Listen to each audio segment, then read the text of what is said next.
Hello. So, not surprisingly, this digital detox was very hard. There was a point in my life where my phone was just texts, calls, maybe email, and my computer was for like school assignments and email. And it was because I was so busy throughout the day, I just didn't have time and didn't really care to check in on other people's lives or all these other miscellaneous silly things online. But I attribute it to being, I guess, having a little bit more free time now. Not that I'm just full of free time, but since I have less classes now, it kind of combines both TED Talks where it's like, now I have a little bit extra free time. Let me check what's on YouTube. I haven't been on it in a while. And then that idea where there's no suggestion to stop, you keep going. And it's like a slot machine. It's like, oh, what's going to happen next? What's going to happen next? And then you fall into that trap, and then it just gets so comfortable. So that's where I am now. So the first minor change that made the most significant difference was just putting my phone in another room when I go to bed. And everyone knows you're not supposed to go to sleep with your phone. And everyone knows you're not supposed to look at a screen like 2 hours before bed because the blue light messes with your sleep. Everyone knows that. But it's still so comfortable. It's so comforting to have your phone and like listen to something when you're going to bed. And I had built that habit. Sorry. So I put my phone in another room and I went to bed. And just that first night was already such a significant difference.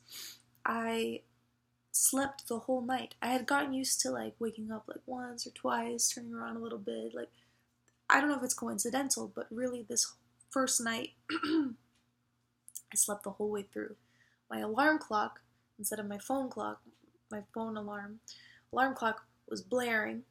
I jumped right up, I turned it off, and then I'm like, wait a second, I slept the whole night. I feel pretty good. And then I already set myself up for success that day, and I was like, okay, let me go on to the next thing. And so I stretched. I hadn't done that in a while, especially not in the morning. I had made a good big breakfast, and I was able to spend quality time with my mom, having breakfast with her, instead of checking my phone for what I'm going to do throughout the day, or checking my emails to make sure that I haven't missed anything in a certain amount of time. I was just there, and I was able to leave early because I had prepared things and I didn't snooze all the time, and I was able to have a calm commute. And at that point, that's when I get to work, I have to use the computer. I get to school, I'm at a research lab, I gotta use the computer.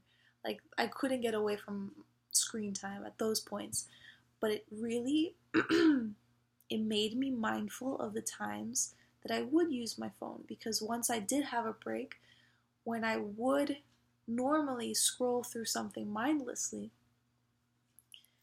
that's when I would remember about this assignment, and I'd be like, hold on, if I can't spend a whole day without technology, let me try not to. I already did the phone in the other room. Let's keep going. It can't. Once you start something, usually it's the hardest thing is to start something, and once you start it, you get the ball rolling, and the rest of it comes easier. So I just looked around and I found, I doodled, and I just kept looking around, really, is what I'm trying to say. And I drew a lot more. I was more open to conversation with people around me. And ultimately, maybe that had to do with the good sleep that I was having, that I was more open to these experiences because I was more rested. So I feel like I've learned something from this assignment.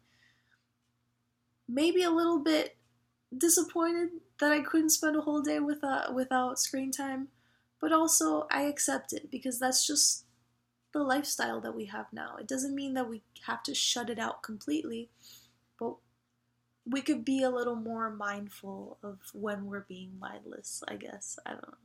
So, yeah, that's what I learned.